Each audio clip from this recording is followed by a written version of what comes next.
South Carolina authorities are releasing new video of what appears to be a woman driving through a crash scene. That crash earlier this month killed a paramedic and a motorcyclist. Here's a look at dash camera video from the Florence County Sheriff's Office. At about 8 minutes into the video, the trooper arrives on scene of the first wreck along the Pamplico Highway. That wreck involved motorcycle rider Cedric Gregg. You can see first responders working tending to a person in the roadway. We've frozen this video as to not show the crash, but you can see headlights of a vehicle about to go through the scene. The alleged driver, Jacqueline Williams, was arrested and charged with reckless homicide. It is 6:59. The most news in the Carolinas continues right now.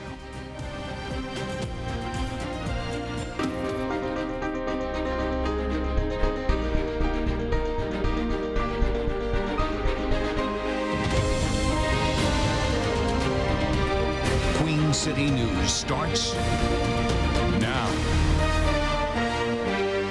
Good morning, folks. Welcome into Queen City News Now this Tuesday morning, straight up 7 o'clock. I'm Jason Harper. And I'm Ann Wyatt Little. We're glad you're waking up with us on this somewhat foggy Tuesday morning. We've got meteorologist Ted Phaeton here kind of tracking when that burns off and some changes later on this afternoon. Yeah, it should be burning off in the late morning hours. The sun's now been up for about 5 minutes, not too long.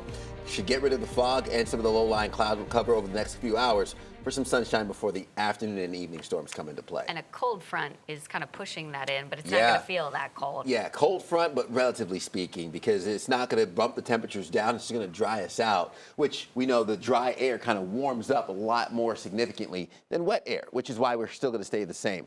Overlooking our Hyatt Place uptown camera, we can see the low-lying cloud cover, that cloud deck, at about 300 feet at last check. So low-lying cloud cover, some patchy fog to impact the start of your day, warm and muggy before we feature some sunshine for the late morning hours. So taking a look at our satellite and radar, mostly dry on the radar. We are going to still see the chance for some pesky showers early for our mountain counties, but for the most part, that moisture locked in east of I-95 towards the Outer Banks and parts of Myrtle Beach and Charleston. They're under a severe thunderstorm warning as of right now, while we still have more of that moisture off to our north and west over parts of Kentucky, Tennessee, and Virginia before that heads towards the border and brings us our afternoon and evening chances for showers and storms. So taking a look, this is Tuesday, 8 o'clock, heading into your evening and afternoon hours. 4 or 5 o'clock is when you have those storms come from the mountain counties down into the Queen City, impacting your afternoon and evening before tapering off overnight into your Wednesday. So your best chance of showers and storms comes for the second half of the day. We're looking after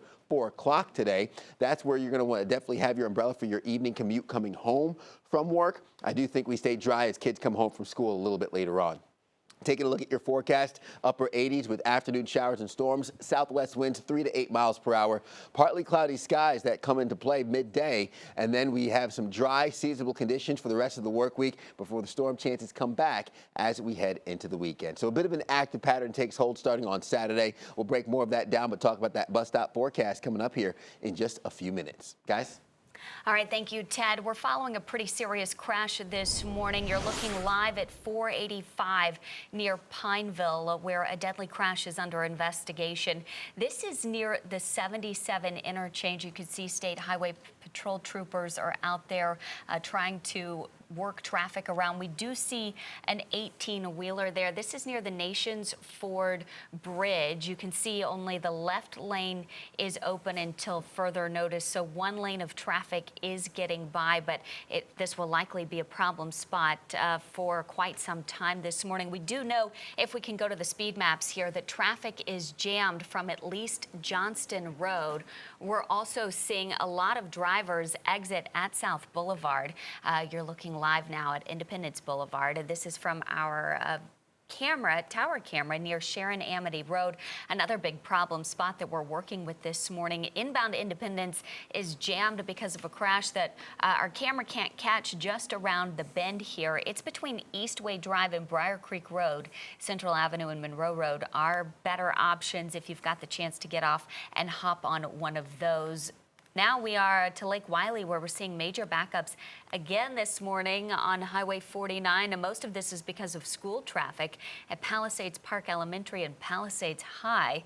Now to Gaston County, 85 North is slow into Belmont, but no crashes or stalls have been reported here this morning. The drive time from 321 to Highway 273 will run you about 12 minutes. Again, we'll continue to follow those problem spots out on the roadways and get you another check of traffic here in about 15 minutes. 7:04 now. You're looking live at the White House in Washington. President Biden is preparing for a speech later today in Wilkes-Barre, Pennsylvania. That's where he will promote his Safer America plan. His proposal calls for creating safer communities by putting money into police and crime prevention. It would use that cash to hire and retain officers, start intervention strategies, and improve the criminal justice system. There would also be new steps towards keeping guns out of the wrong hands. The Biden announcement comes as rates of violent crime remain high. Major cities' police are reporting a 50% increase in homicides compared to 2019.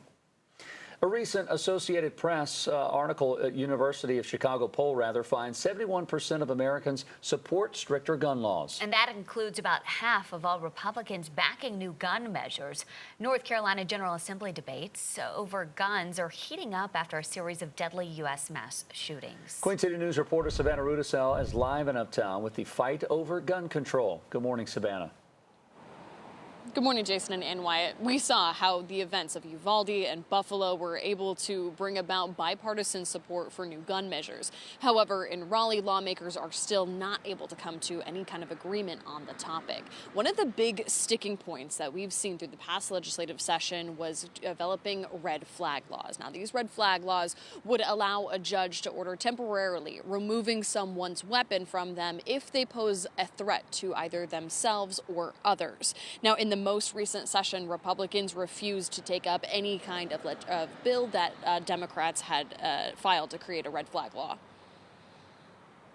It's almost a wildfire waiting to happen.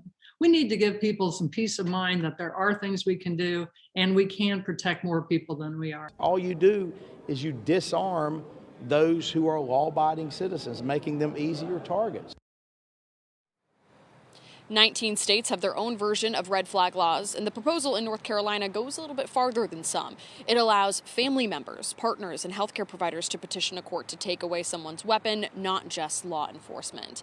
Now, more federal assistance may be coming to the fight over gun violence. We're going to hear a little bit more of the details of President Biden's Safer America plan. We're going to break down how much it may cost and where all of that money could be going coming up here within our next hour. Reporting live in Uptown, Savannah Rudisell, Queen City News. Savannah, thank you very much. Debate begins today in the South Carolina House over a proposed near total state abortion ban. It would prohibit all abortions except when a woman's life or health is at risk. The state currently bans abortions after the 6th week of a pregnancy, but that measure is blocked while state Supreme Court justices decide whether it's even constitutional. Lawmakers expect some long days of debate this week. Right now, I'm not real certain what amendments have been filed or will be filed, but I do feel that there will be a great number of amendments that there's the potential for it to be filed. In the past, when we've taken up abortion, there has been a procedural or legal backstop in Roe v. Wade and Casey v. Planned Parenthood. So this is a different fight. This is a different era. Senators are scheduled to return to Columbia next week to debate abortion. They could take up the House bill if it does pass or propose their own measure. North Carolina health officials will hold a virtual town hall forum tonight to talk about the monkeypox outbreak. Regulators report 308 confirmed monkeypox cases as of yesterday. 2 of the cases involve people younger than 18. 99% of North Carolina's cases are men. Only 2 women have tested positive. Health workers have administered more than 9,300 vaccines statewide. Officials will hold tonight's virtual town hall at 6:30. The new school year in North Carolina comes as the state's highest court takes up legal challenges over school funding. Supreme Court justices will hold a hearing tomorrow on the Leandro case. That case has given judges authority to forgive lawmakers, to make lawmakers step up public education funding for 17 years. A lower court judge wants to use the Leandro plan to force more than $1 billion in extra education funding. The judge is directing state lawmakers to tap into North Carolina's reserves to cover improvements. This is about who is most at risk, who are the most vulnerable in our schools, and how they are not receiving the constitutional mandate of a sound basic education. It clearly sets the two branches up on a collision course, a constitutional collision course. Democrats hold a 4-3 majority on the state Supreme Court. Republicans hope to claim one of those Democratic seats in November's election. That would have long-term implications on the Leandro case. 7:09 now. Got some changes coming on this Tuesday morning, Ted. Yeah, we have some of that fog. You can barely see the Queen City from our Arlington camera with a shot of Uptown, and Independence Boulevard is slow right now. We also have that fog in the distance. More in the way of some clearing skies for our King Street Boone area. Mostly cloudy over South Park neighborhood there early this morning. Temperatures are on the warm side, 70 degrees for Charlotte, Concord, 70 at Rockingham, low 70s for Morganton into Hickory along that I-40 corridor, low 60s for our mountain counties and the higher elevations. We start off warm, not too far off from where we were yesterday, but those dew points still hold on to those upper 60s to near 70 degrees, plays into that humidity that gets your morning started. So taking a look at the visibility, which is getting less and less in some spots, down to 1/10 of a mile towards Schrock. Monroe, 1/4 of a mile visibility, while we have just 1/2 a mile for Lancaster, heading up I-77 into parts of the Queen City, which is mostly clear as of right now. Just that low-lying cloud cover, that deck, down to about 300 feet. So your bus stop forecast kicking your day off in the upper 60s, a warm start to your day.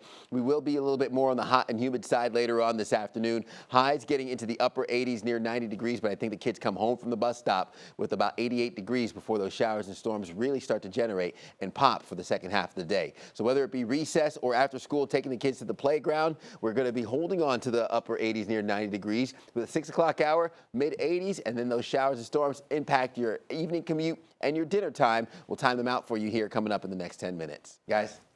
All right, thank you, Ted. Queen City News is your home of the Carolina Panthers. The team's coaches and executives have until the end of the day to trim their roster ahead of the regular season. They must finalize who is staying and who's going to get the roster to 53 players. Panthers head coach Matt Rhule says reaching that number will be difficult after weeks of hard preseason work. Well, they're all tough because I think, we've improved the roster so much. I think, we have a lot of guys in the receiver room and in the D-line room, a lot of different positions, a lot of guys really all across the board. So, we've been, we didn't make any cuts kind of going into this week because, we just said, hey, let's get through today. And, obviously we've been working at it, but just there's a lot of hard decisions to be made. And that's a credit to these guys. The Panthers have been making moves since last week. They've let go a few players, but they've also added another just yesterday. They added wide receiver Laviska Shenault from the Jaguars. And welcome to the Queen City. Welcome to the neighborhood. All right, it's 7:11. You're watching Carolina's own Queen City News now. And we thank you for that. The most news in the Carolinas will be right back.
7:14 on this Tuesday morning. Welcome back, everyone. Wow, that's Uptown Charlotte, I promise. You wouldn't know if I didn't tell you and if it wasn't written there at the bottom of your screen, but boy, the fog has rolled in over the Queen City. Ted says the sun's going to come out, it's going to burn it off, and a chance of rain this afternoon. A lot going on today. We'll have a full forecast coming up in about 4 minutes. A landmark at a popular North Carolina destination is celebrating its anniversary. Look at that. Does that make you dizzy or what? Oh, man, that is beautiful. Grandfather Mountain Swinging Bridge was built back in 1952. It's become one of the most iconic destinations in the state. The park is throwing a big celebration with a mile-high slate of activities. There's a 70th anniversary party this coming Friday from 10 a.m. to 3:30. It's included with the price of admission. Coming up at our 9 o'clock hour, we're going to speak with Landis Taylor from the Grandfather Mountain Stewardship Foundation. We're going to talk about the history of the swinging bridge and why it is so iconic. You don't want to miss that interview. That's coming up at 9:11. Our homes in Charlotte overpriced. According to Realtor.com, the median house in the Queen City sold for $353,000 last July. But July of this year, that number skyrocketed to $397,000. A new report from Moody's says homes in Charlotte are as high as 44% overpriced. Queen City News anchor Casey Jones breaks down what it means if you're in the market for a home. Data shows Queen City home prices are increasing, but salaries are staying the same, creating an overvalued market. The thought is that prices can go up as long as there's sufficient income to support it. Sometimes these things get a little out of alignment, and that's where you have a situation like Charlotte, up 44% relative to incomes. By Moody's economist calculations, that means a $250,000 home could sell for $50K less than the purchase price in a recession. We thought things would adjust actually a little bit earlier than they did, but we're here now, and with this large rise in interest rates, it's very unlikely we're going to see much of a reversal in terms of house price growth anytime soon. Moody's forecast is grim compared to other economists. Craig Depkin from UNC Charlotte encourages homeowners and seekers to look at local trends. If you look at just the historical patterns and how housing prices change, they tend to not change dramatically, except for maybe every 50 to 70 years. And that takes a very special confluence of events, which is not really what I see happening in the macroeconomy. And Queen City News spoke with two different economists about who this would impact if we fall deeper into a recession. Both agree first-time home buyers would be hit the hardest. Even if homes are selling for less than they have in the past, high interest rates would mean higher mortgage rates. On the other end, families who may have purchased a home in the last couple of years might not get a high return on their investment. We will likely see the flipping trend slow down too. 7:18 almost on this Tuesday morning. Time to get a check of your weather with Ted. Yeah, we're taking a look. This is over Sugar Mountain where you have those temperatures in the low 60s. This is a beautiful shot. Now, the camera keeps moving around. Typically, you see that they're kind of getting ready for the winter when they have the snow come back. But there was a beautiful shot not too long ago. And I'm just trying to buy time to see if the camera's going to work with me and show you the beautiful sunrise where Sugar Mountain sees those partly cloudy skies while we're going to be more in the way of mostly cloudy skies around the Queen City. It's not working with me right now, but maybe it'll come back later on in the newscast. 70 degrees this morning for Charlotte into Concord, Lancaster, 70 as well for Lincolnton, Hickory, Morganton at 71, while we're still in the upper 60s towards Albemarle, Wadesboro, low 60s for Boone and Jefferson. Overall, we get warmer, upper 70s by the mid to late morning hours. By lunchtime, 86 degrees, light winds, and then hot and humid this afternoon. Temperatures near 90 degrees, but we have those showers and storms that come into play for the second half of the day. So temperatures a little bit on the hot side, just slightly above normal. 89, Charlotte, Concord, 88, Lincolnton, and we're more in the way of 90 towards Lancaster, Monroe, and Albemarle. Upper to mid 70s for our mountain counties. Overall, as we get into the second half of the work week, behind the cold front, we don't bring these temperatures down too much. As a matter of fact, we stay above normal. It will feel drier, though. Typically, we peak in the upper 80s this time of year. The cold front's going to give us more comfortable conditions as today gets a little bit on the humid and muggy side. We're going to be a lot more comfortable, though, for your Wednesday, Thursday, and Friday. Satellite and radar as of this morning, mostly dry.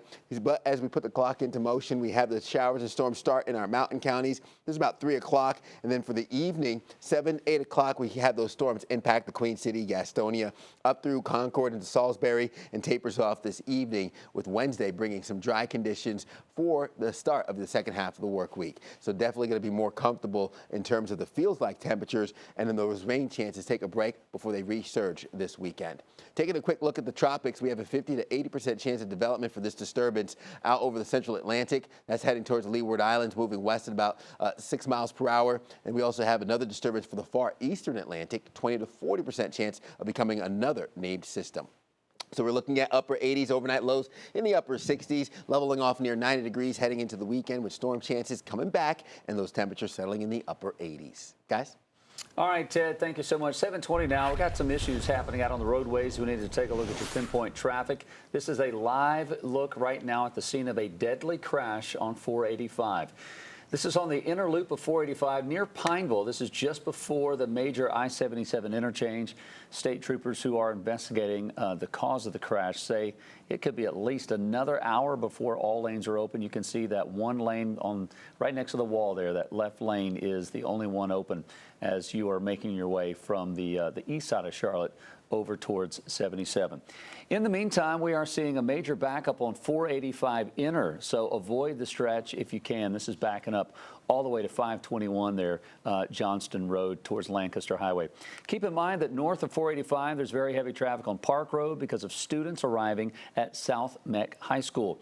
And south of 485, very heavy traffic near Ardrey Kell High School and Community House Middle School. Just be careful with all the new school traffic out there this week. You're looking live now at Independence Boulevard. This is from our own camera near Sharon Amity Road.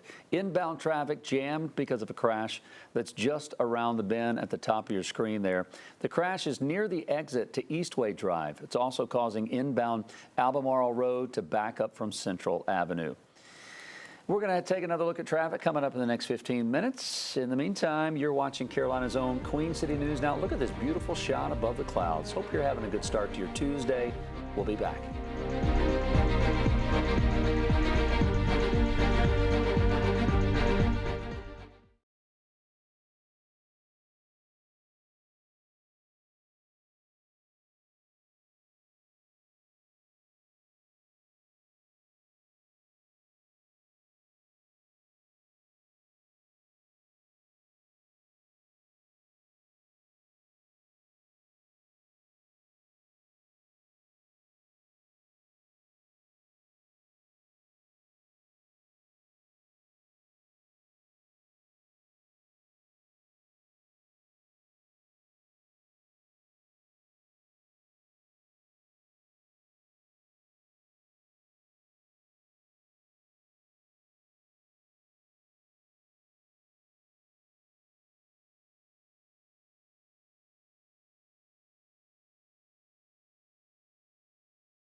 Don't need her.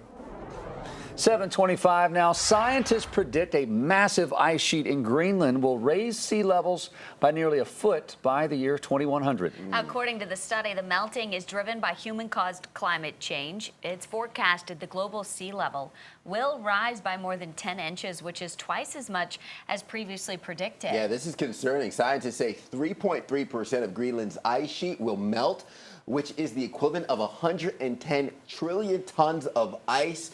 Some of the shots that we were seeing, you ever see the dark blue ice? That's an indication of how long that ice has been frozen, so much so that the oxygen has completely been taken out of that ice sheet. And you talk now about this is gonna go 10 back into it. inches, which, you know, we may not think is a lot, but Yeah. it's significant. It certainly is significant. And you think of the coastal cities. I think it's 80% of humans on Earth settled around coastal cities. And when you have the water levels rise, we see what happens with a storm surge of a couple of feet and how far inland that goes. This could do away with some of the coastal cities that we know and love.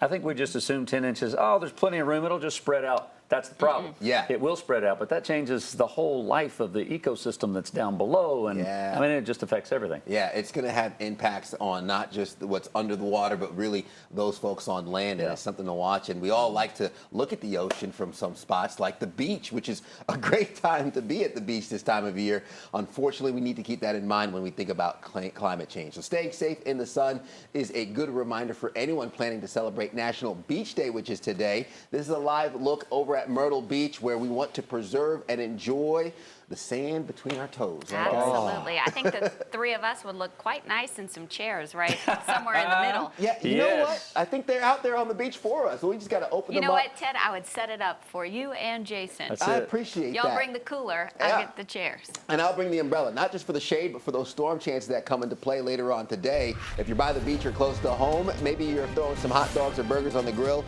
Keep an eye on that radar, because we do have the scattered showers and storms. With that cold front coming through, should be tapering off throughout the evening with much more comfortable conditions on the back end of your work week. We'll break it down for you and time out those storms coming up on the other side of this break. You're watching Carolina's own Queen City News Now.